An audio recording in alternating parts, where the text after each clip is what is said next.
ગુજરાતમાં આ પ્રકારના ગુનેગારો માટે કોઈ જગ્યા નથી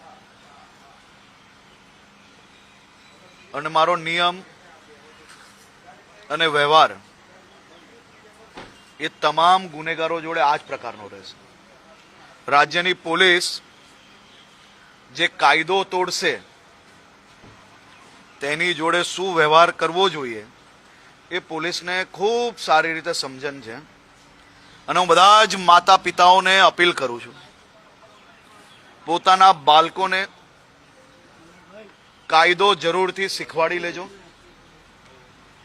જો કાયદો તોડશે તો નુકસાન જરૂરથી થશે અને ગુજરાતનું સૂત્ર છે કે દાદાના રાજમાં કોઈ બી પ્રકારની દાદાગીરી એ આ રાજ્યની ધરતી પર ચલાવવા લેવામાં આવશે નહીં। કાયદામાં રહેશે, એ જરૂરથી ફાયદામાં રહેશે। આ પ્રકારની ભૂલ જો કરશો તો 7 જન્મ સુધી યાદ રહેશે, એ પ્રકારની પરિસ્થિતિ કરવામાં આવશે।